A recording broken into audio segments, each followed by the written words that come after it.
This week on the show, we're diving straight into our first impressions in Elden Ring Nightreign. We're also talking about our time with Avowed, Lost Records, Bloom and Rage, and so much more. This is the HGO podcast.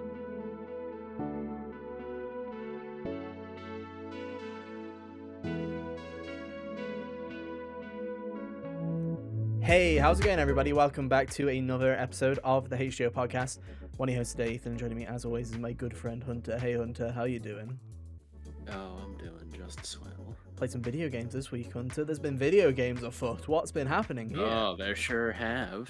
Plenty of video games, as far as the eye can see. So we're going to do a load of first impressions this week. We're going to talk about the Elden Ring Nightreign closed beta, as I was a part of that. We're going to talk about Avowed, because that came out. And we're also going to talk about Lost Records, Bloom and Rage, because you've played that. Because I haven't had a chance to catch up on it yet. So we've got a 3-peat here. Unfortunately, no Sonic Crossworlds beta. That is also a thing that's happening in the racing game. I'm in it. I'll probably be playing it, but we're recording this too early because I've got to go to London tomorrow. So it's like we're too early on that, or else I'll be telling you about how mediocre a Sonic racing game is. Whoa, what a shame. Maybe next week. But yeah, there's a lot to get through this week. It's going to be an interesting one, I think. So we'll dive into it shortly. But how have you been, Hunter? It feels weird. Oh, let me tell you, last week, right after we recorded the podcast at a good time because my health just deteriorated from basically that moment on. Yeah. So, well, I'm glad it worked for you. I'm glad it was a good time for you because it was like I had like a wedding and everything, and then it was like I only had a 4-day work week this week because I took a day off because of the wedding, and I was like, you know, when it's like you take a day off, but it's like all the work just rolled into the other 4 days, so it was just like I just had to make up for that work over the following 4 days. So I was like, this sucks. This is why I hate taking time off at times, because no one actually does anything. It just all rolls over. It's almost as like, oh, right, that day off, we'll just give him the work the next day. I'm like, ugh, God, I hate it. So I'm just exhausted, and like say I've got to go to London tomorrow. I'm on like a trip, so I'm like, ugh. I just needed a break, I felt, this weekend, and my friends were just like, nope, off you go, get on that train, off you go. I'm like, ugh, I just want to sleep. Is that too much to ask? Just sleep? No time for sleeping though, ladies and gentlemen. We've got to record a podcast. We're here every Monday at 5 p.m. UK time, 12 p.m. Eastern on podcast services everywhere, on youtube.com/hot gamers only. A little bit of housekeeping for you, as always. Check out the website if you haven't already. Cal's got an article up for this month. And then also we've got a couple of reviews that we've done recently. Are we going to have any reviews up this month? I really can't tell you. I'm not going to write a Lost Records review off half of the game, because if double exposure is anything to go by, let's not do that, because you know it's not a slam dunk yet. So I'd expect that in April. And then as for Avowed, we'll get into that a little bit later, but something tells me that we won't be playing much of that one. So, hey, who knows? When we get to reviews, you'll find them on the website or on YouTube. You can look them up. Let us know. What do you want to see us review? Because I don't know what to do in the meantime. It still feels like a little bit of a drought, but hey, we'll get through it. They are slowly trickling in now. Yeah, just slowly. But you know, the normies are being fed, Hunter, because nothing screams normie than the crossover of the century. I was asking myself in the year of our Lord 2022, Hunter, Elden Ring's pretty great, but what if it had a crossover with Fortnite? Enter Elden Ring Nightreign. That is my pitch to you. Games of a service even trickles down to good old From Software, ladies and gentlemen. I have played roughly, I didn't play that much because, like I said, I had plans, I had a wedding to go to. So I played roughly about 2 hours of the Elden Ring Nightreign beta. And so I'm here to answer all of your hard-hitting questions a week after it ended. Right, ready to, you know, as timely as ever for the HGO podcast. But I really wanted to talk about it because, I don't know, Hunter, I've been feeling a bit weird about this game, you know? Like, I don't think it's a slam dunk by any stretch of the imagination. I think it's going to be an interesting one to see play out later this year. I don't know. What have your brief impressions of Nightreign been, just from an outsider's perspective looking in? as a Uh, multiplayer FromSoft game? it's one of those things that's like conceptually, for a minute, I was like, oh, that could be cool, I guess. But more details came out, and I guess logistically speaking, having like the predetermined classes makes Mm, sense. But also, that's kind of not what I would have wanted had someone told me immediately after I finished Elden Ring last year, hey, next year we're gonna have a multiplayer, like a game with multiplayer that's not you don't need a ritual to engage in yeah, order to do it kind of thing. I don't I would have wanted it to just be, make my own character, do your own build thing. it up. Yeah. It feels weird, especially after coming off of, obviously, in the past year, year and a half, really, you've seen nothing but the multiplayer Elden Ring mods. People have made multiplayer Elden Ring a thing. You can just do this if you have a PC copy of the game. You can just download the mod and play the entirety of Elden Ring co-op with a buddy if you so choose. So it's weird to see From go, okay, here is a multiplayer video game of Elden Ring, and it's not a traditional FromSoft game. It is, like I said, this kind of games as a service hybrid thing. And so I was going into it very apprehensive, thinking I'm not sure what to think about it. And as I played it, I understand what the game is. And if I'm honest with you, I still don't see the audience it serves. It's a very weird one where it's like, hey, I like Elden Ring. I think Elden Ring's pretty good. And the first thing you'll notice when you boot this game up is, wow, it is Elden Ring. It is just Elden. It is Elden Ring, right? This is exact same like it's straight in. You're straight in. I'm like, oh, good, we're back in. We're back in Limgrave. Cool, we're doing this again. It is just Elden Ring, but you fly in. You pick your class, whatever. You get on the battle bus, which is your little eagle, and you fly into the map. And my assumption is there'll be like there's a map that this map that was in the beta isn't based on the first area. It's all based on Limgrave. I assume there'll be one for each of the areas. I'm sure there'll be a linear area. I'm sure there'll be an underground cave system area. I'm sure there'll be like one based on every single aspect of Elden Ring, right? Every single area that you went Yeah. to, the mountains of the giants and stuff like that. There'll be all little areas scattered across it. I'm positive. Um, One for Kaled that just yeah, is gonna Kaled you'll be Poison teleported Swamp. there. Yeah, Yeah, you'll be teleported there mid doing a different area just because. yeah. And so basically, what you do is you fly in. You don't get to choose where you land. It's like a predetermined thing.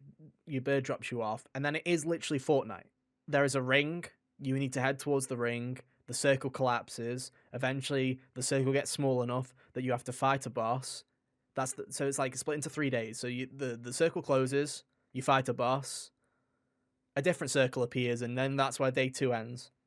So it's like you've got these two Mm. phases of building up where you've got roughly about 10 minutes to go around the map, kill a load of dudes, grab some kit, grab some gear, level up. Everything's very fast paced. What you'll notice is it's almost antithetical to what Elden Ring was, where Elden Ring was just take your time, explore every nook and cranny, just look at the scenery. This game, you drop down and all your teammates are like, go, go, go, go, go, fucking move. Like, it is literally like, you better not be fucking looking at that pretty sight because you've got some shit to kill and you've got to go and do it. It is just balls to the wall, straight charging.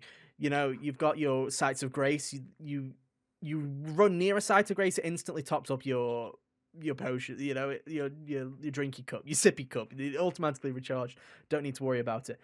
When you're leveling up, there's only three stats: health, stamina, and MP. And basically, you've got level 1 through 15. You just get enough souls. You go 2, 3, 4, and it increases them all just based Yeah, up. well, So it's very rapid pace. You're killing enemies. You're leveling up. You're killing enemies. You're getting new weapons. You're getting new abilities. You've got all these classes, which really, to me, it just seems like the classes are almost just like, hey, do you want to be more of a sword fighter type? Do you want to be more of a mage? Do you want? It seems like I can't remember what her name is, but she's got like a sword and she does a bit of magic. Um, she just seems to be the most busted one of the lot of them. To be honest, it seems like everyone just wants to play as her. There's this cool eagle kind of guy who's got like there's some cool designs here. It's very From. All the designs are very cool, but it very much is just run around a map, kill a bunch of guys, wait till the circle closes, beat the boss, do it again, beat the boss, go to the end game. It's very weird. I was just sitting there, and obviously I was playing by myself. I didn't have any friends, and during the beta they were having an issue where you couldn't play with your friends because the way that you do this in the game is you enter a passcode like an Elden Ring, where you enter, Oh, and that system wasn't working for half of the beta. So even if Kyle was available to play, I wouldn't have been able to play it with him. So without talking to people, it oof. just does feel like you're just fucking running around going, I guess I'll do this, I guess I'll do that. Oh, I got that. That's interesting. It just feels like you're running around without purpose, really, to me anyway. It's just, I need to get stronger. I guess I'm just going to fuck around and find out. Like, I'm just going to run and kill some guys. There'll be bosses on the field. You'll just kill the bosses. It's all very, if you go down, you can revive people. You just start whacking them with your weapons, and that's what you do to revive. It That's it feels that's very incredible. it feels very moddy. It feels, if you were to tell me that this was a mod that someone had made, and I don't mean this as a put down on From. I mainly mean this as a how impressive Elden Ring mods have been so far. Is this feels like something I've come to expect from, and is going on to Nexus mods, and this shows up, and I'm like, oh cool, I can do this. It feels very kind of added on, like it looks like here's Elden Ring, pat pat, put a ring, there you go. Like create some little mini maps and do some work with it. It feels very haphazard. It doesn't feel like it to me. The loop doesn't feel that interesting. It really doesn't. It doesn't. Hmm. I played that map twice, so I did 2 full runs. I got to the final boss on both attempts, got absolutely obliterated by the final boss both times. And I went through it and I was like, okay, I can tell you for a fact now, I've already had enough of that map where it's like, I would never want to play that again. Like, I'm done. I don't understand what, like, in my head, if I'm a FromSoft fan, and I am a FromSoft fan, it's like, do you want to play Fortnite Bloodborne? I'm like, no, I just want to go and play Bloodborne. If I'm feeling like I want to go and play Bloodborne, I'll go play fucking Bloodborne. You know what I mean? It's like, I feel like this feels like a Yeah. fun distraction. Where I feel like if you are a massive fan of Elden Ring and you have a couple of friends who would be interested in playing this kind of thing with, full mic on, just properly doing it almost like a dungeon in like Destiny, where you're kind of like actually coordinating and strategizing, I feel like you could have fun with this for a couple of hours and then be like, Friday night with the boys, like a little weekly game session. I'm sure it'd be fine. But then I'd be like, I don't see this being a game that you're just constantly playing over and over and over again. We talk about these games as a service games that show up, get updates for a year, and kind of move on. That's what this feels like to me, I personally. feel like they'll go as far as like it seems like they're going to use assets from all of their other games, Mm-hmm. except for maybe Bloodborne because PlayStation hates fun. But True. you know, uh, and then that'll probably be the end of their official like new content for it, if I had to suspect. Um, the way that this all works seems a bit. It does seem a bit strange and not what I would. It'd be like. I think something that would talk me into this more is if instead of being shrinking field and all of that, they just kind of threw you into the area and it was more like I don't know the mercenaries from Resident Evil Yeah.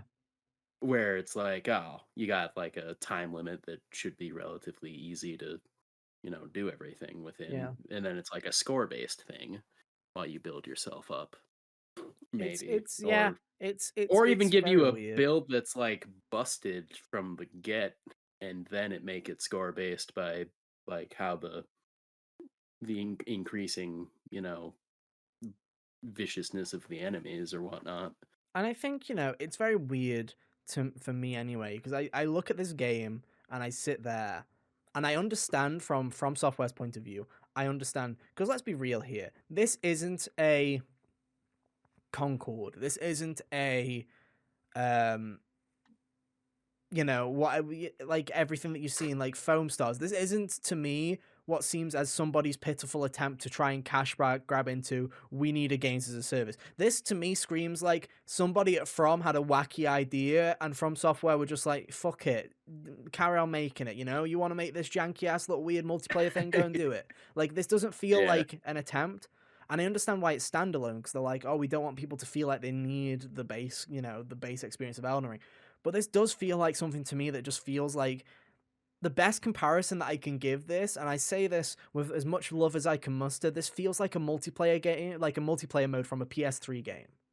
When you play a main story game and then like you go to Uncharted and you click multiplayer, and there's a surprisingly good multiplayer game there, but it's completely made out of every single asset from the single player game. Like they just Yeah. kind of convoluted it together. That's what this feels like.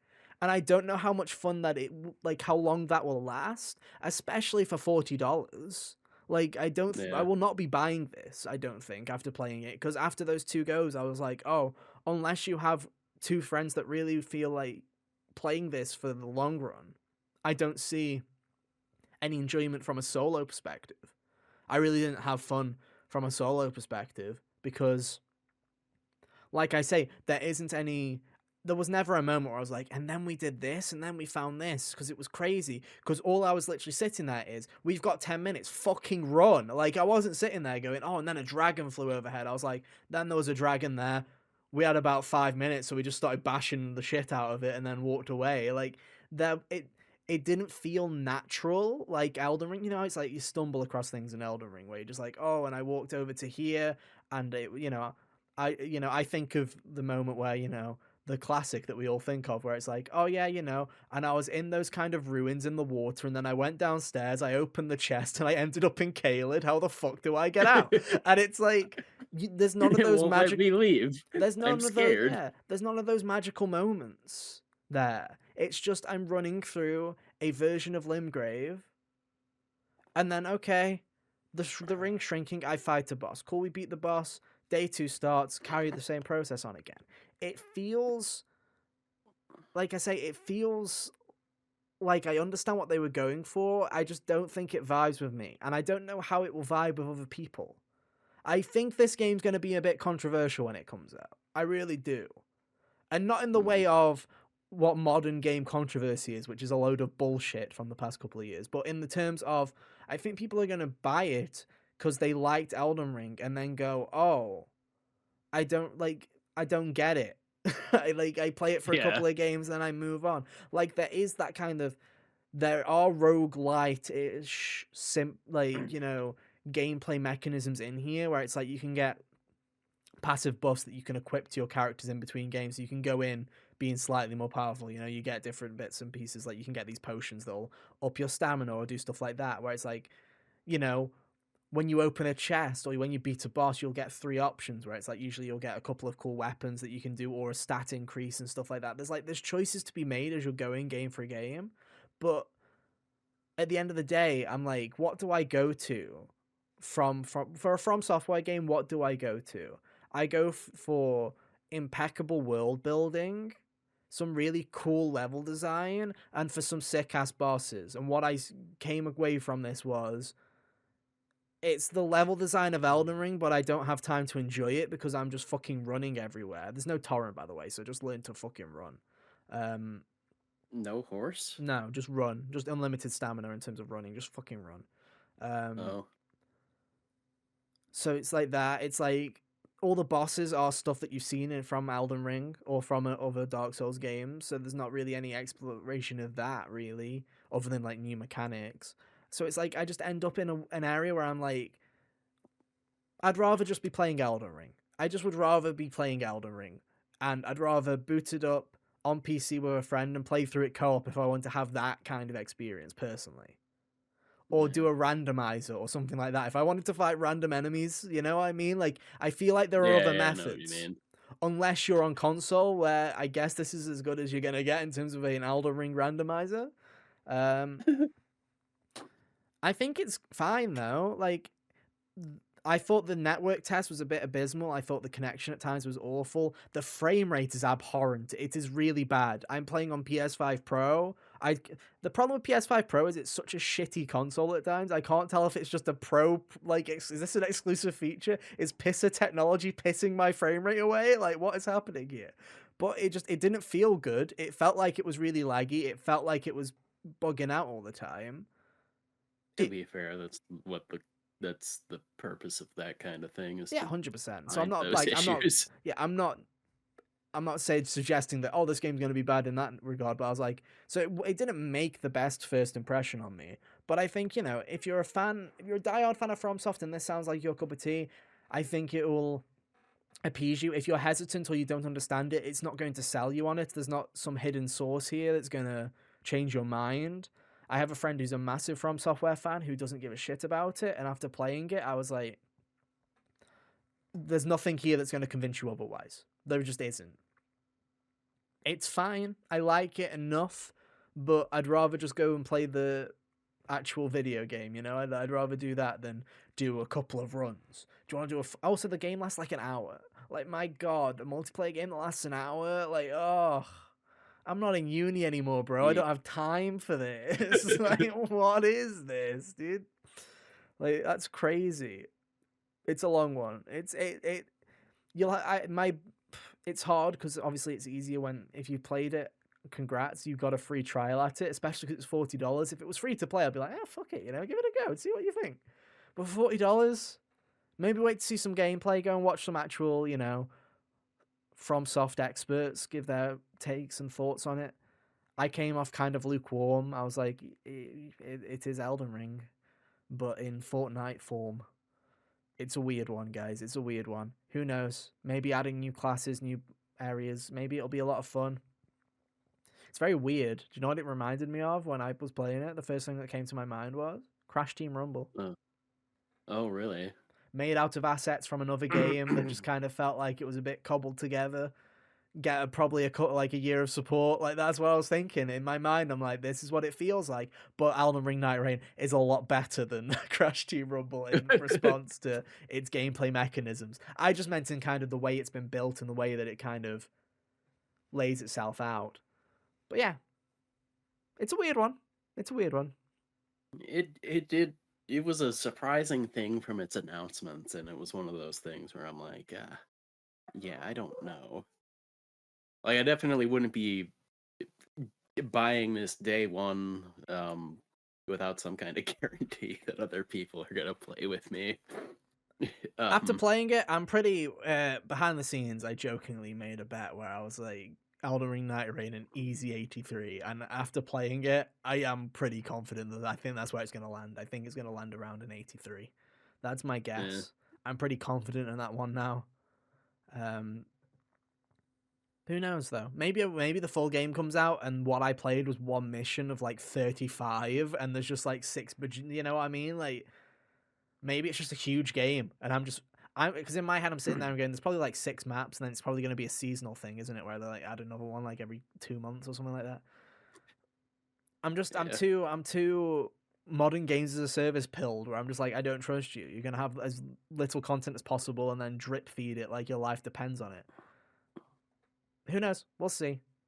We'll see. It's out in a couple of months anyway. If you want to play it, you can pre-order it now. Wow, it's available everywhere. Do you guys have a phone? It's not on there, but you can use your phone to buy it for PS5, Xbox, or Steam. Wow, that's crazy. But enough about that. Enough about betas. Let's talk about games that actually released this week. Weird one, ladies and gentlemen. There were 2 games that come out this week, notable that we are talking about. One of them is an RPG that is set in a fantasy world, and the other one is a narrative game from the creators of Life is Strange. Now, if you were to guess who played what, now we both have played both of these genres in the past, but based on what we usually review, if you were to guess who played what, you'd probably think that Hunter played Avowed and I played Lost Records Blue Range, but you'd be mistaken, ladies and gentlemen. You would be mistaken. I do not have an Xbox, and Avowed didn't show me enough to make itself a priority. Oh, we will talk about Avowed in just a little bit, but we're going to start off with Lost Records. Which, to be fair, Rage. Lost Records didn't show me enough to make it a priority until it was being offered to me for no additional cost on my PlayStation subscription. That was basically where I was coming at it from. I was coming at it from a perspective where I was like, okay, I really love the original Life is Strange. Obviously, we've both made it apparent that we like Life is Strange quite a bit. I really like Don't Nod. I think Tell Me Why is a fantastic video game. I don't It particularly is like really Life good. is Strange 2. I respect Life is Strange 2 for what they did with it. I just don't think it's particularly good. Um, but I still really appreciate Don't Nod, so I was looking forward to it. But nothing about it, like nothing about these trailers really sold anything to me. It just kind of felt like we were treading the same water again. And because I already had my, I was already in the Life is Strange account where it's like, unfortunately, even when the game's mediocre, I will be playing. I kind of felt like I already had a commitment, and this was like, do you want a second one that's basically this very similar? I'm like, maybe. Maybe, but hey, it's on PS Yeah. Plus, so I guess we're giving it a bit more of a shot. I haven't had a chance to play this yet. I don't know. Here's the thing: is I don't know whether to just wait for Tape 2 to come out because it's an episodic game that's actually episodic in 2025. What is this? Like, oh, it feels so weird. It's weird and like under other circumstances, like if I were to buy the game, I would have waited until the second part was out to Especially get because it's it. 2 months. It was originally one Yeah. month, and I'm like, you know what? A month is it's pretty bad. Like, I don't like waiting that long, but you know what? I can respect a month at least because, tape one is, roughly 6 to 8 hours or something like that. So it's like, at least there's a big chunk of stuff there where it's like, theoretically, I could play like 2 hours a week and, make it up. And then it's like, no, wait 2 months. Hopefully it'll be done by then. I'm like, ooh, it's, Yeah. it's a bit of a It's chunk. weird that it's weird that it's weird that they've stuck to structuring it like that rather than just borrowing from, their old series and being like, put it out when it's done. Well, I feel like every episodic game now either does one of two models. They either release all of it at once, or they do one episode a week. Yeah. Like I think was it The Expanse, the new Telltale? Did that do like one episode a week? I think, which makes That's what sense. Tell Like Me Why did and Tell when Me they Why I did that as put that well. out. So it's an interesting one, right? But yeah, Lost Records is Don't Nod's new Life is Strange. This is their franchise that they have completely own. I assume that this is what they're going with. Uh, I don't particularly like the name. I've always felt like Lost Records, Bloom and Rage feels a bit weird, and I understand that it's like those are the two tapes. Episode 1 is called Bloom, and episode 2 is called Rage. But just call it Lost Records. Like, just you should just go with what Well, fits. if Lost Records is going to be like just what if say they make another, I don't know if they'll stick to the branding if this doesn't pan out super great for them. They might But do just you think it would try make calling. it's like how Life is Strange True Colors. Like, call the first one Lost Records and then do Bloom and Rage. Because then you're gonna Yeah. have the conversation where when you've got like Lost Records, Bloom and Rage, and then you've got the next one's like Lost Records, Doom and Gloom. You're like, which one's the first one? You're gonna look at them and you're gonna go, I can't tell which one do I play first Hunter? Which one do I do? Um, but Yeah. hey, it's here. When I downloaded it on my PS5, something along the tagline for it or whatever, it's like it mentioned strange. I was like, they're not even hiding it, dude. They're not Yeah. even hiding it. It was like back to the 90s where things were strange. I'm like, okay, that's great. Okay, you go, Don't Nod. How much have you played, Hunter? How much have you played? I didn't get all of it done, but I think I got like most of it ready. Like the PlayStation's estimate of what is left can't really be trusted, but it was No. saying 80%. Okay. So, that could be I could be very close to the end. I could be a few hours off. Yeah, But yeah. I've got because like that thing changes when it calculates your distance from its like checkpoint there all the time.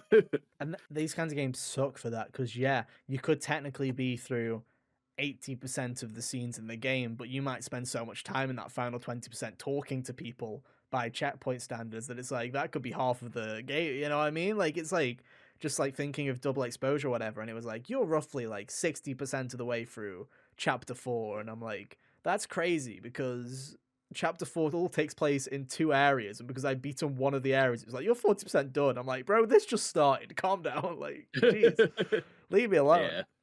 Yeah. But yeah, how are you feeling about it, Hunter? How are you feeling about Lost Records so far? Um, so far I've been enjoying it well enough. I think that a lot of what I like about Don't Non's other work is present here. They still do a really good job at like capturing a kind of atmosphere that a specific tone and atmosphere that they're going for with the throwback to a couple of years before I was born, It's what I and always then find really funny. It's because it was like, it, Don't Non's games have always been like this, right? It's like Life is Strange 1 takes place in 2013, but it still feels like it's like late 2000s. You know what I mean? Like it feels like it's yeah, behind even then. It feels like it's a someone who grew up in the 90s is opinion like belief of what school must be like in 2013. So it's nice that they're just like acknowledging that they're like, listen, we grew up in the 90s. We can't pretend anymore. Just set it in the 90s. Just set the past section when we were growing up, just do it. Just rip the band-aid off. Which, to be fair, 90s, I like the aesthetic of the 90s. yeah. It's a It's fun been aesthetic. yeah. It makes for good video game, you know, set dressing. I also What think it with just makes for good set dressing in this kind, with the weird kind of mischievous, the supernatural kind of, the weird vibes that Life is Strange and these kind of games is known for. It's a nice setting. Obviously you're going to get those comparisons to things like Stranger Things and all that jazz, but at the same time you're also going to get that if you do it in the 80s anyway. You're damned if you do, you're damned if you don't. So yeah, it's like, hey, w- we don't see the 90s as much in video games. I'll take it. We don't see it that often. yeah. Winding the clocks backwards a little bit also helps, like dampen the why didn't they just do this with their phone or whatever for that bit kind of Yeah. deal that some people would jump to when that kind of logical issue shows up. But um, yeah, so a lot of the things about Don't Nod's work that's present all the time is still present here. They're good at capturing the vibe. Their character writing is pretty strong, I would say. It didn't take me very long to be like, oh, Swan, which is the one of them that you're controlling Hmm. and switching the perspective of the four of them. I'm like, oh, you're cool. There's kind of like this cruel irony with the she meets these friends in the summer of what was it 1995, Hmm. but she's also this is only shortly before she was moving away to Canada or something. Well, So the classic Max Caulfield. Like, bye bye. yeah, so it was like, oh, that's a bummer because this is also like the only friends she's had for all of her life, it seems. Mm, And classic. then it's doing the one thing that I wasn't sure I was expecting it to do is it's very liberal about when it jumps back and forth. Like Okay. you're shuffling from past to present, which is like nebulously post pandemic.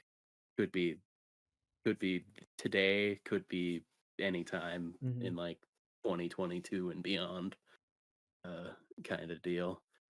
I Where you're think it was, shuffling yeah. back and forth from that like relatively frequently. Sometimes just a couple minutes spent It's weird, right? in one. It's such an interesting premise for those of you who aren't aware. Without saying too much about it, because obviously we don't want these kind of narrative games. This is what you're playing it for, so you don't want to ruin anything.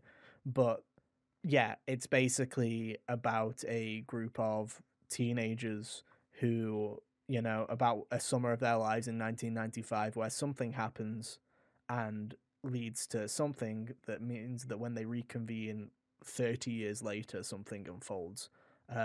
It's like it's half of it is, well, theoretically half of it is set in 1995 and the other half is set when you're, today basically. And it's interesting because, and I think this is where the crux of this game is. It's like we talk about this all the time. Is with the original Life is Strange, the final episode, what do you do here? it all lies on the crux of what is the twist and how does this resolve, you know what I mean? Like, this is the problem with these games, is it's very hard off the first couple of hours, the first half of the game, because you can very much go, oh, because the atmosphere is fantastic and the writing's really good and I like how they're setting up these characters. It's a bit of a slow burn, but, you know, It is a hopefully very fingers slow crossed. burn. Like, Hmm. I'm most of the way through it, and I still haven't got, like, the episode 1 to 2 hook that you'd be getting for, Oof. like, the end of Yeah.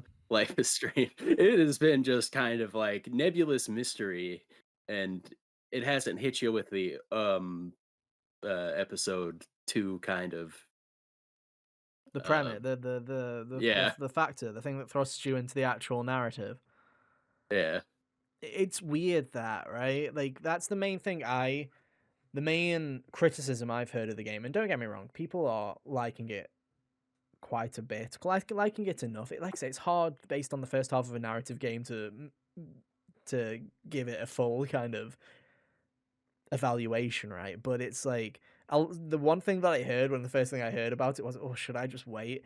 Is somebody was like, this is like a 6 hour interpretation of the first episode of a Life is Strange game. And I'm like, oh no.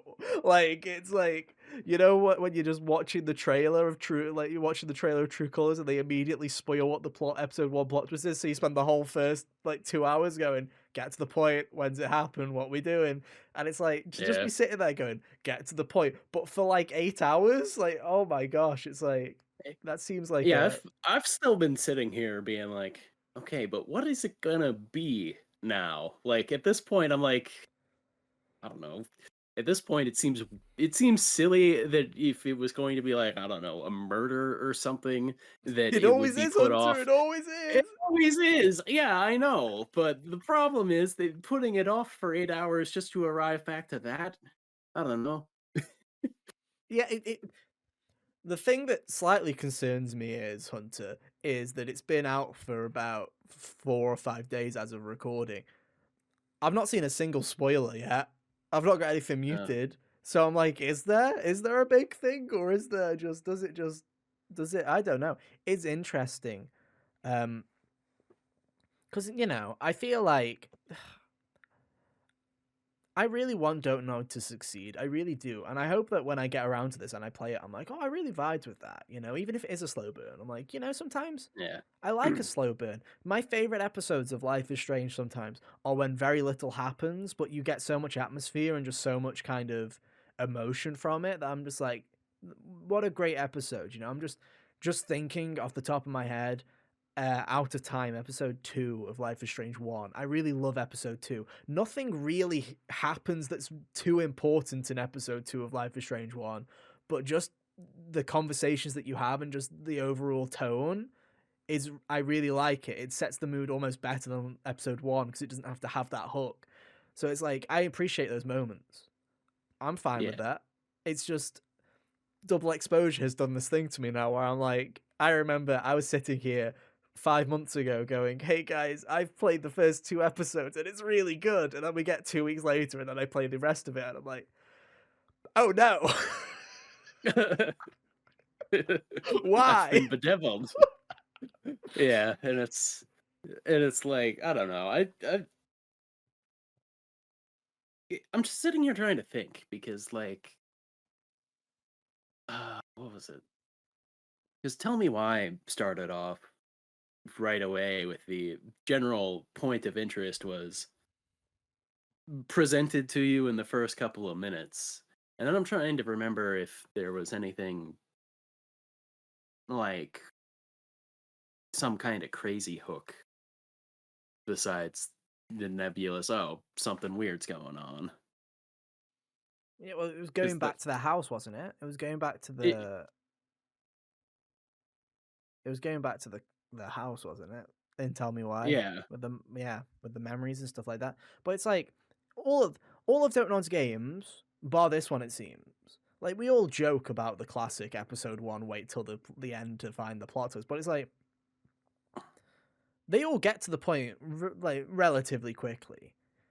yeah, Chloe gets shot and you rewind time within about 10 minutes in the original Life is Strange. Life is Strange 2, the plot twist the quote unquote the thing, the turn, I shouldn't call it a plot twist, the turning point, the thing that drives the narrative forward happens again within the first 10-15 minutes. Obviously, I guess technically you had the Awesome Adventures of Captain Spirit, which was like a free prequel thing that was just an hour of faffing around. But if you don't count that, which, like, you don't have to have played it, yeah, Yeah. it gets to the point pretty quickly.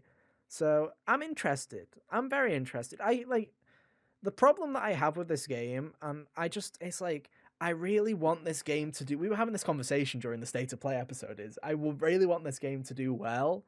I'm just scared that it isn't, and I'm already feeling Yeah. that because they put it on PS Plus day one. Like, it's not, like I say, it's a hard sell. I don't know. Maybe at some point, Hunter, we might just have to have this conversation of, are narrative games, like, how, genres, and like how the platforming as a genre kind of came in and it went away and it came back again. Are we just in one of those troughs at the moment where it is like, maybe this is the moment where it's like, okay, I think maybe people have, obviously we haven't had enough of them, but it's like, are we at that point where it's like, hey, maybe we're gonna stop seeing these for a little bit again and maybe they'll come back?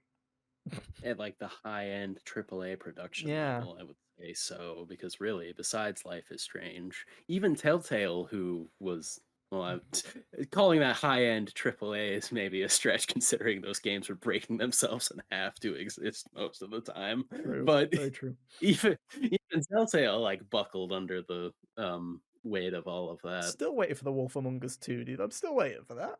Which is a shame because Where it's great. I love the it's original. pretty much it really has just been Don't Nod and Life is Strange from Deck 9 that's been trading existences here and there. I really do hope. I hope that it, like I say, it seems like so far, like you seem to be having a fine enough time with it, and it's like, I'm sure I'll have Yeah, a yeah, fine I enough would say time that with it. the time that I'm having I would describe as good so far. It's just I'm waiting for there to be like the thing is all. And is a newcomer to the genre gonna really wait 6 to 8 hours for a hook to happen? Like, is that like? It's an interesting one. It's an interesting one. I can't wait to play it myself, hopefully in the next week or two, get some thoughts and impressions on it. But it is an interesting one as we look forward, because it's like, we don't know how well, I don't know if Square Enix has even acknowledged how, they obviously know that the story wasn't a big hit with Double Exposure, but monetarily, I don't think that I don't think they're too expensive to make. But the thing is Square can bankroll this. I don't know how well Don't Nod is doing. Can they bankroll it?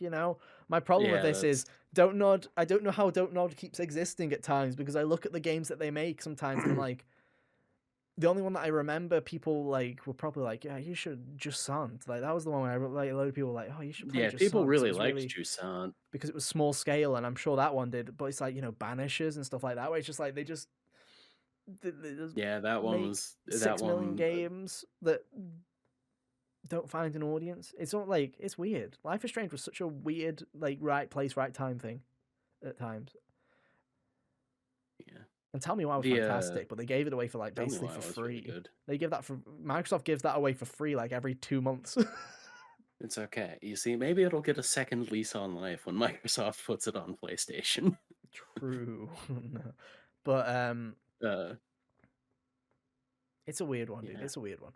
I would love, because I love it as a genre. I love it. Some of my favorite games of all time are in this genre. Not just Life is Strange, but it's like, I adore Tales from the Borderlands. As someone who's a number one Borderlands hater, I adore Tales from the Borderlands. It is one of my favorite games of all time, which is really funny. There'll never not be an ironic thing in my head that'll be like, as someone who hates Borderlands, it's really funny that in your top 20 games or so is a Borderlands game, technically.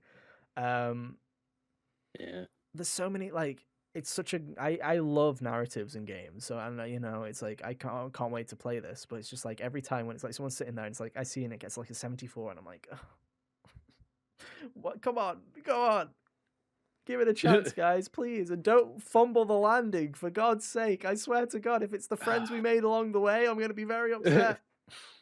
I think one of the things, like for the broader genre as a whole, that might be kind of why they're on a downturn is maybe because I would say that Life is Strange kind of evolved Telltale's formula to a better form, Hmm. I would say.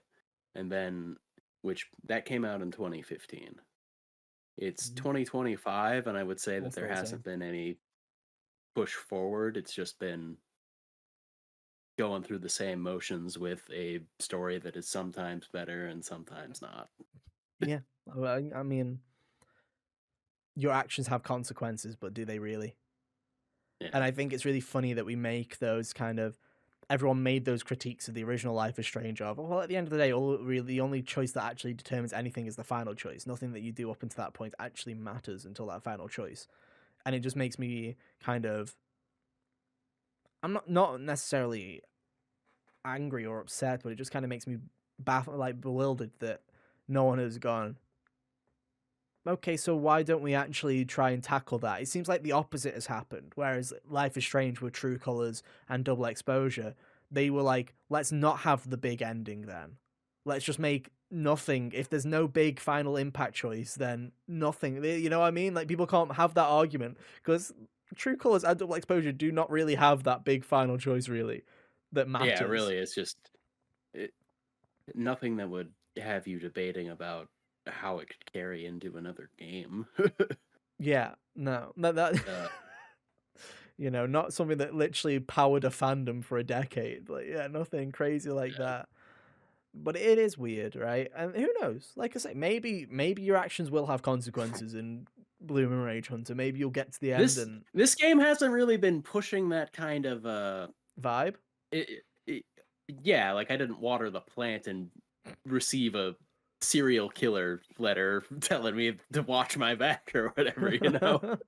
Like Yeah. Life is Strange the one time, but like it's been basically the only thing that really seems to be switching up is, when you respond to the friends in the past, it seems like, you respond positively to one of them, you get a little heart to go with the response Is sometimes. it creepy? Um, um, observing these teenage girls in the Not past, like or like, not in pervy way, but like I meant okay, like I didn't in know terms of which atmosphere. direction you were No, going. in terms of atmosphere, because like oftentimes I don't know why, and I don't know if it's just the kind of cliche kind of horror thing, but like when I think back on like VHS tapes and stuff like that, and the filming and stuff like that, there's a part of me that's like. Instinctively, I was like, "Oh, is there gonna be like, is there any creepy kind of aspect to like the filming and stuff like that? Any weird like Uh, paranormally signs of stuff?" And they do hit you with stuff like that here and there in hmm ways that, in ways that I think you'd probably be like, oh, they might do this yeah, because of the kind of thing it is. yeah. Where like one of the locations is like this decrepit cabin or whatever Hmm. that two of them are very um I don't want to go. ag- against hanging out Yeah. exploring, and the other two are like, ooh, let's check The it wind out kind slams of the deal. door. Ah. Um, Yeah, stuff like that. I don't know because it's just like I remember playing Double Exposure and I was like, some of the creepy moments in Double Exposure were some of my favorite moments. Just like the Oh idea of yeah. people watching you and stuff like that. I was like, that was fueling my half of my enjoyment of that video game when Deck Nine wasn't pushing the enjoyment. I was making my own. Um, but no, we'll see. I'll report back in a couple of weeks. See how we're feeling about it. Maybe we'll do a little halfway check. Who knows? We're bound to do a spoiler cast, I'm sure, of this Yeah, game at we're some bound point. to do a spoiler cast at some point whenever we both play it because Whenever Rage comes out in a couple of yeah. months, I think it's like April 14th or something like that. Um, we'll be there. We'll be there. Don't you worry about it. But hey, it's more of what you came to expect. I'm shocked, and it's on PS Plus Extra and Premium if you have those subscription tiers. Sorry, Game Pass fans, this one you don't have, am I right? Wow. But you know what you do have? You have Avowed, ladies and gentlemen. The latest game by Obsidian. Have you ever played an Obsidian game, Hunter? No, I don't think so. The one that Because got away? yeah, basically, because I don't know. After playing Fallout 4, everything I saw about New Vegas makes me wish that was the one I played. Yeah. It's a shame that it's Um, not very easily accessible unless you have an Xbox, you know? 'Cause it's like the PC versions of all Bethesda games sometimes are like trying to fit a square peg in a round hole where it's like that's not going to work sometimes. And then yeah, and obviously it's there's like, nothing on PlayStation to get that really working. and like Pentiment looks cool, and it's one that I might give a try I someday, but it's forget not. that's an Obsidian game. It's not one that I ever made a priority. Yeah. The Outer Worlds looks cool, but again, I didn't really ever make that a priority. No, it's weird. I also never played an Obsidian game. I wanted to play the Outer Worlds at some point and never got around to it. So I've played a little bit of Avowed, and when I say a little bit, I do mean a little bit. Like I played around 2 hours of Avowed, which is enough of an impression on it to get what I think about it. I'm playing it on PC for any of you who are curious because I do not. I refuse to turn my Xbox on. Phil is dead to me, dude. He's told me that console gaming is dead, and I, as Xbox's strongest soldier, saluted and shot mine into oblivion. Um, I also just did it because it's more convenient for me. Because it's like, I guess if I'm gonna sit here, I guess I'll play it on PC. Um, before my Game Pass subscription runs out. It's finally running out, ladies and gentlemen. It's finally running out next week, I believe. Which is one of the reasons why I don't think I gave this game a full-on hardy kind of, I'm going to give it a go. Like, it was more of a, I'm going to play it for a couple of hours and get some thoughts of the podcast because I know I will not have enough time in my subscription to finish this. And I'm sure as shit not renewing it right now because I've paid for enough Game What's the Pass. point? Yeah, I've paid for enough Game Pass that I've not used in the past 3 years, dude. I'm not renewing it at the moment. I played around 2 hours of Avowed. For those of you who don't know, it is technically in the Pillars of Eternity franchise, which is another thing that they did. Um, I didn't know that until people started talking yeah, about I it. feel like this is something that they did like halfway through development. Avowed, I don't think Avowed was originally supposed to be related to Pillars. I think this is something where now, I don't want to be a pessimist here, Hunter, but I think something along the lines of we just bought fucking Bethesda. We own Elder Scrolls now. Do not make this Elder Scrolls. You fucking what? No. Change Yeah, your mind. yeah. Change course. I feel like that. I feel like that could have been the potentially. That's the story of this game's entire dev cycle. Is No.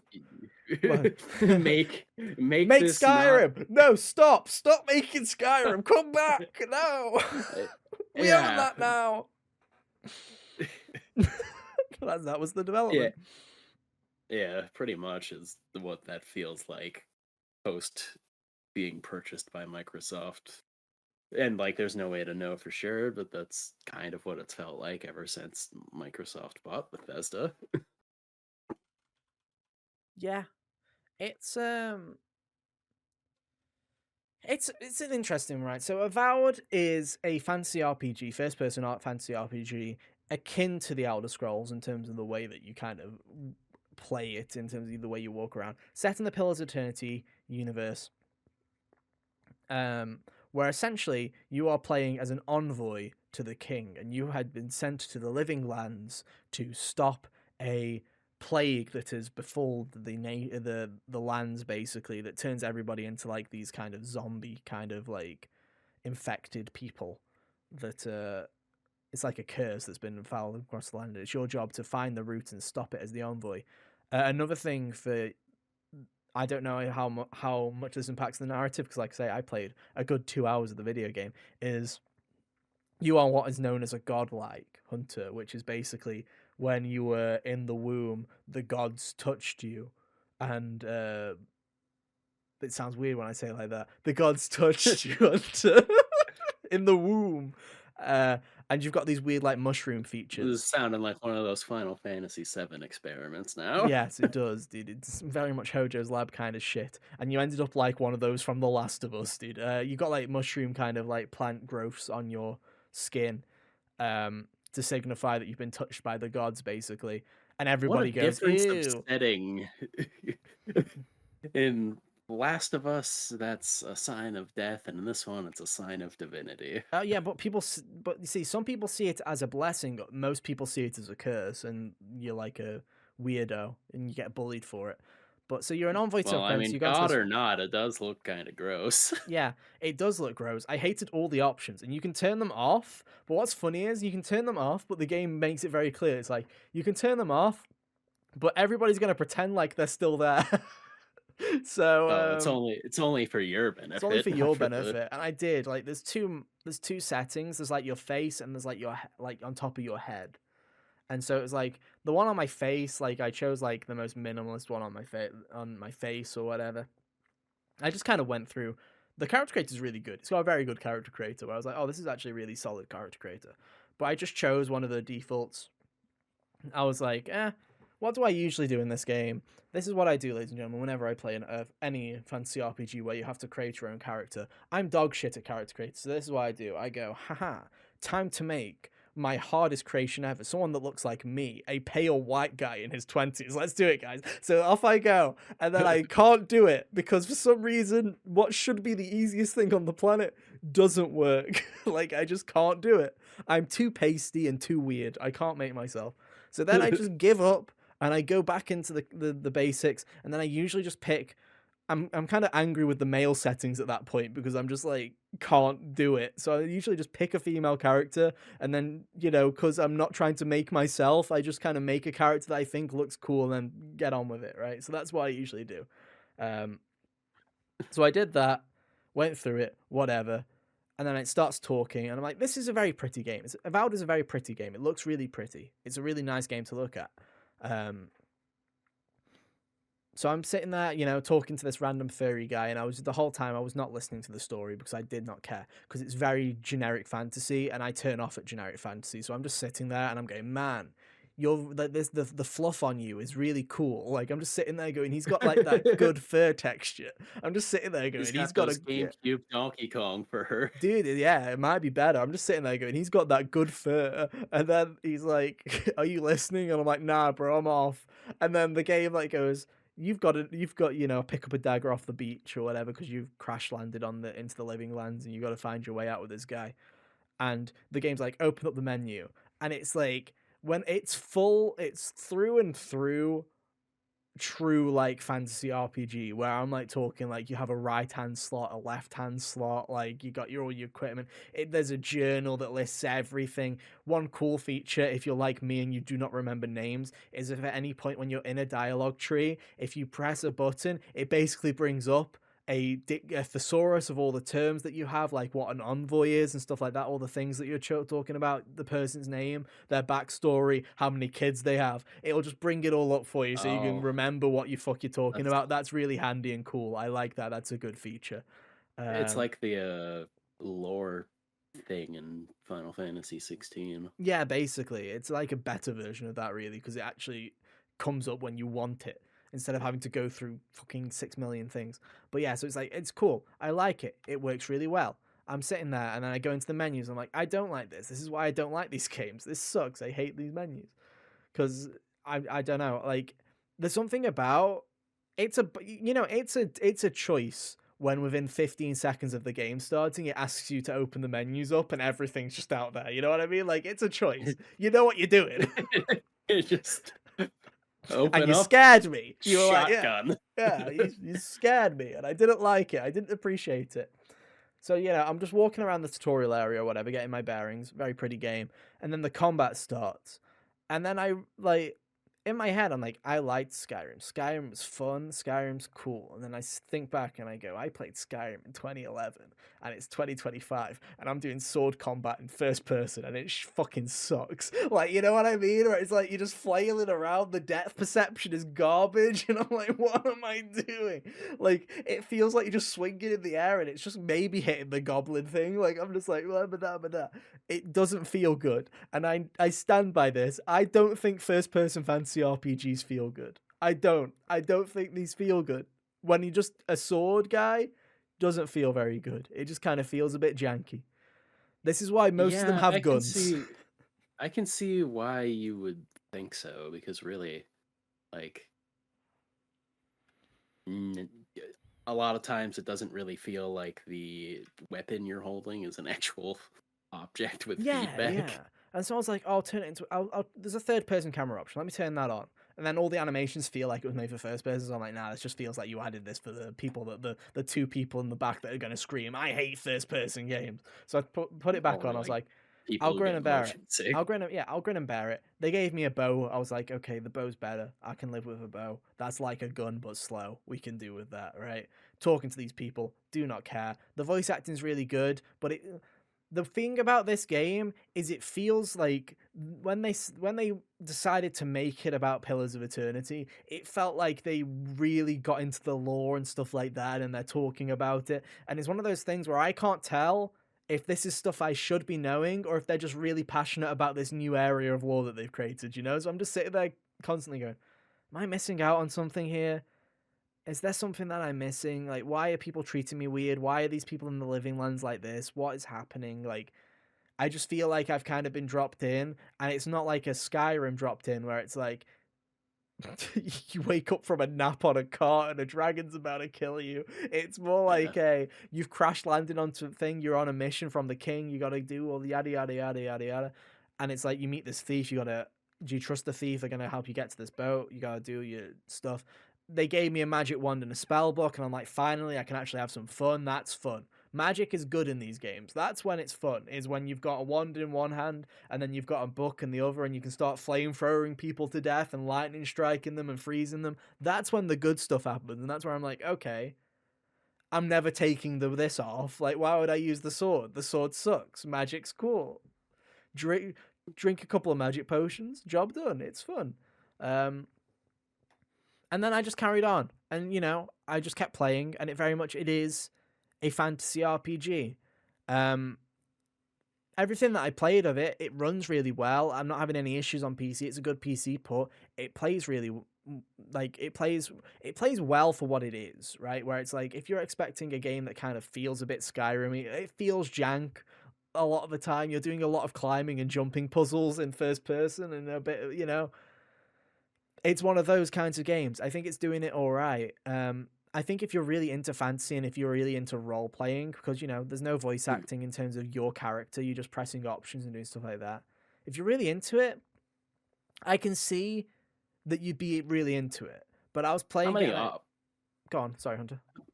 how many options like in the dialogue do you tend to get with that? Because when they choose to give, in my experience with these kind of things, choosing to give them a voice usually cuts down on the number of things they'll let you say, so that there's Some less of things you these, have to convey. I'm in the first like two dialogue options, and it's already given me those choices where it's like you've got 2 points in this stat, so you can say this if you want to. Like it was Oh, already doing nice. that. All right. So if you really Well, want to get that's into the cool. nitty gritty of it, like when you're customizing your character, you've got some base stats that you set into it, and you've got a backstory, so you can choose where you're an academic, where you're a soldier, where you're stuff like that, and they'll bring that kind of stuff up. So I was having a conversation with somebody, and it's like, you need to go into the living lands, and save this person, right? And then somebody else was, yeah, but you gotta remember they're an academic, so don't go running out, and you're not used to combat. So I'm like, that was a prime example of a voice line where I'm like, I can guarantee if I chose something different, then that'll be a completely different Yeah, conversation yeah. happening right there. Um, I think if you're really wanting a game like this, I think that Avowed will cater to you. It's a really solid game. None of my critiques here are with the game itself, other than I think first person sword combat kind of sucks. But I think that is just a thing that I feel about every first person game, really. Like I'm just sitting there and I'm like, it's really hard to do first person sword combat. There's a few games where I'm like, that kind of worked. Like Ghost Runner, for example, is one that comes to mind, but that's because you're doing sick parkour tricks as you slash people through the face. Like it Yeah. serves its purpose well, I think. Um, but it feels to me almost like, yeah, it reminds me a lot of a true kind of Western RPG, like fantasy RPG, where it's like you want to build your stats up, you want to create your character, you want to be that person in that world and make those decisions. It's catering to you there.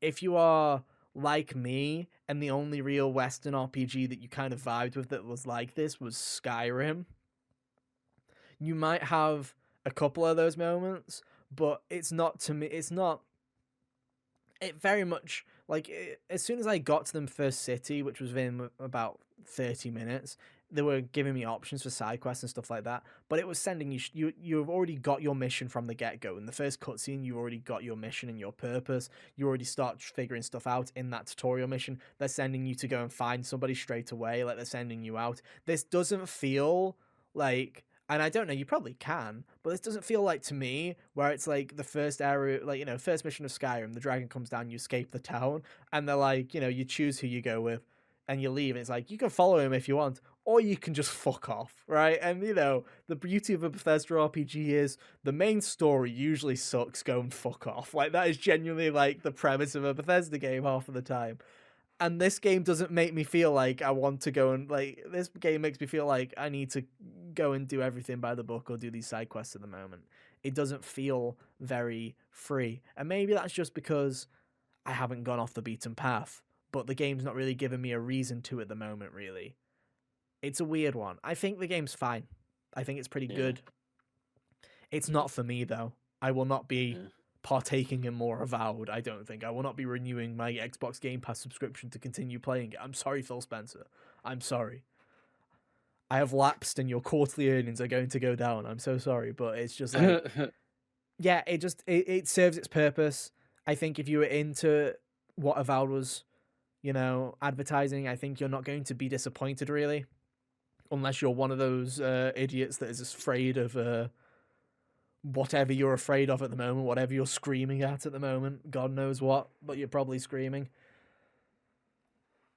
But yeah, it feels fine. I feel like there are choices that the game made where I don't agree with it necessarily. Like, for example, there's no romance options or anything like that, and I think in these kinds of games, I sit there and I go, what, like...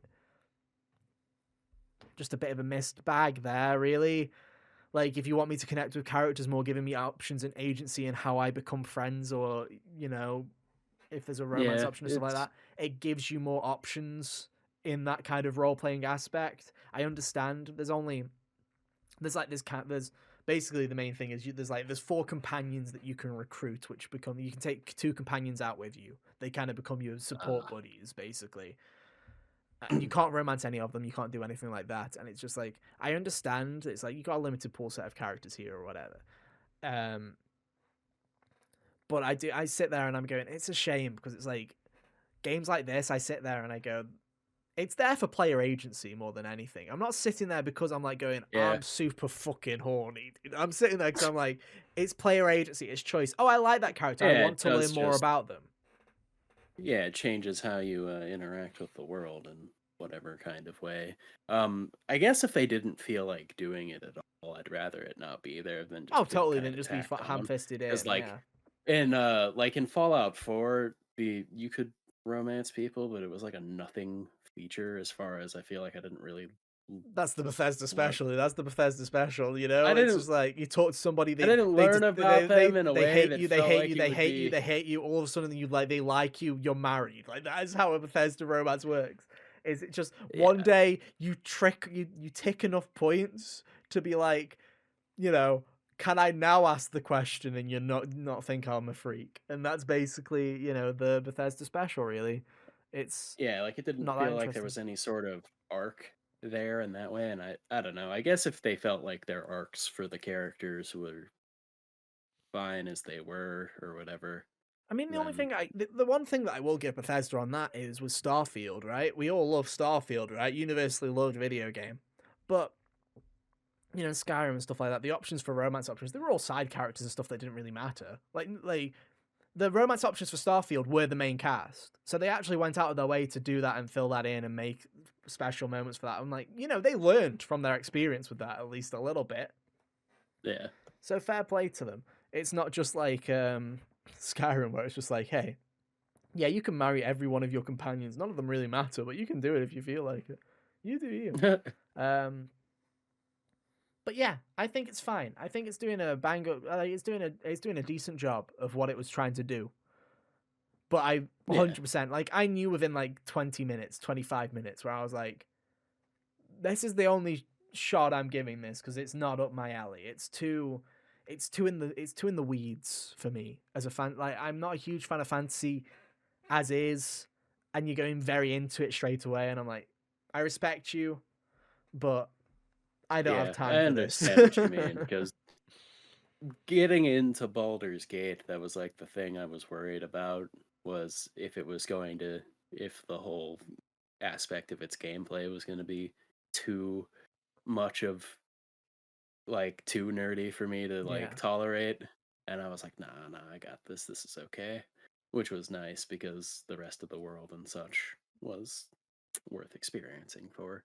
But I don't know. Avowed looks like something I might enjoy if and when Xbox decides to send it elsewhere. You might like it. I think it will. I mean, it'll probably be on PlayStation by the end of the year, no, on Xbox now.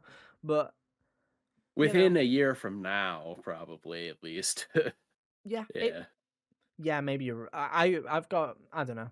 Yeah, maybe they'll wait a while. I've got a good feeling. I think Starfield will be out on PlayStation this year. That's my gut feeling is I think Starfield will show up this year, and maybe they won't want to do two at the same time. But Yeah. yeah, I think it'd be up your alley enough. It's interesting. There was the part. It's just I'm not a fantasy guy. It's very hard. There are very few fantasy games that I actually tolerate. In fact, I can only think of two right now that I actually tolerated, and that's The Witcher 3. Oh, hello webcam. Hmm. Oh, that was Hmm. weird. There we go. We're back. Um, that was fun. Uh, but yeah, sorry, audio listeners. If you're wondering, my webcam just decided that it was going to do the time warp. Did it just decided to It was just skip gonna out on do a me? dive. Yeah. But yeah, it was like, it's like it was very in the weeds. It was The Witcher 3. I really love The Witcher 3 and Skyrim. They're like the only two that I've really vibed with. And it's just because The Witcher, it's very set in, you're playing Geralt, just get on with it, the characters are really good. There was no role playing for me to make other than I guess I'm going to go kill some stuff. It was very easy. It was accessible to get into because I didn't feel like I needed all of this knowledge. I was just like, get to it, I guess. I'm a Witcher. Let's get on with it. And then Skyrim, like I say, the story was like, you need to do this, and do you know about this? And I was like, bitch, please, fuck off. Like, I'm gonna go and learn how to no clip out of Whiterun and steal this stuff from the chests underneath. Like that's like, made my own fun. And maybe if I had the time and the patience to get into it, maybe I would. But I'm a jaded old man hunter at the age of 27. I don't have time to do that. I'm gonna shake my fist and go, not for me, damn it. Yeah, that's fair enough. If only that Xbox subscription wasn't running out. That is also 100% part of it. Like, if I had more time to give it, I would. But I'm not joking, ladies and gentlemen, when I say my subscription runs out on the 24th. So, it's like, is it the 24th? I can't remember. It's a 20 something. I think it's an early 20s. Maybe it's out tomorrow. Who knows? But, like, it's out really soon. So, it's like, I don't have the bandwidth. And I'm definitely not re upping it because, my God, it's like $15 or something like that for a Game Pass Ultimate, dude. I'm not doing that. Yikes.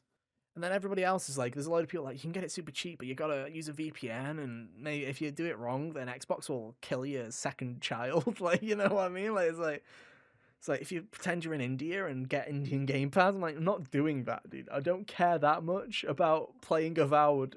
I don't care. I'll just give them the 1 month subscription when I feel like playing something again, which will God, at that likely point, you could be, just buy the Steam version. and then refund it when I don't like it. Yeah, that's true. Yeah. Good point. But yeah, it's an interesting one. It's an interesting one. It's not a bad game though. When people are sitting there going, "It's a bad game," I'm like, "It's not a bad game. It's very well crafted. It's just not for me." Yeah, I think probably it was just people's incongruence with expectations because they Mm, didn't pay attention to what it was gonna be. yeah, it's weird. Very weird. Eh, Also, again, like we mentioned at the beginning of this segment, a victim of them being like, "Oh, make us an Elder Scrolls," when upon Obsidian's purchase, and then probably treading back on that when they got Bethesda. Yeah, it's a weird one, dude. It's a weird one. But again, with how long it's gonna take for Elder Scrolls 6 to come out, it still could have been a Skyrim. They could have got in all in on it. I don't know. Yeah, It's interesting though, making a it would have RPG in a been funny. strategy universe is fun. Yeah, I could see it being like a way to make the universe of the thing a little bit more accessible Oh, from like a 100%. gameplay level Totally. because if you're not into like I don't know exactly what Pillars of Eternity's gameplay is. I imagine that's more akin to like Baldur's Gate or old Baldur's Gate, even. um, Yeah, I think Pillars of Eternity screams to me like top-down isometric yeah, role-playing game, uh, isn't it? Yeah, it yeah, is. like It's yeah, exactly like what I Baldur's get. Gate Yeah. or What's that what's game the called? Disco Disco Elysium Elysium's maybe. one of them. Yeah. Divinity Original Sin was what Larian made before Baldur's Gate. It might be something like that. Yeah, in my head, I was like, is it maybe like one of the old Gauntlets kind of game? Like, you know what I mean? Like, kind of like, I'm just thinking like top-down perspective, like kind of wacky things, do stuff like that, Yeah, dungeony crawling stuff. Um, they're not that old, is the funny thing. So yeah, about like it's like I sit there and I'm like, oh, it's like throwback. It's like yeah, throwback to 2015 when the grass was oh, greener, see, ladies and gentlemen. that's you see the problem with a name like Pillars of Eternity is it sounds just enough like Baldur's Gate or Neverwinter Nights or something like that, where it just sounds like it's always been there, like the Yeah, rest of those. 100%, 100%, but it hasn't. So it'd be like, oh, if I don't know any better, yeah, sure, it's been going forever. Totally, totally. Right. Well, there you go, guys. First impressions on 3 games that have all happened this week. Let us know if you've played any of them. What are you thinking? How are you feeling? You vibing with Avowed? Let us know. Next week, who knows what's going to happen? Links on screen right now, by the way. Who knows what happens next week? God knows. We'll find out soon, I guess. Yeah. But man, it's a like I It say, will not be Monster Hunter. it will not be Monster Hunter. That's We should not put that out there. Yeah. that's Unless not for unless any of Kyle comes us. back from the dead and is like, "I surprise! I've been in the Monster Hunter mines this whole time." That might surprise me more than him playing Marvel Rival. Yeah, totally. Um, Uh, who knows? We'll see what happens next week. But no, I'm not picking up Monster Hunter because I fell for that last year of Helldivers. I'm not doing that again. I'm not picking up on the annual FOMO of the live service game. No siree. But we'll come up with something. We'll come up with yeah. something. But hey, thank you ever so much for hanging out with us this week. We'll be back same time, same place next week for more. But hey, until then, have an awesome week, guys. And we'll see you next time. Bye. Toodaloo.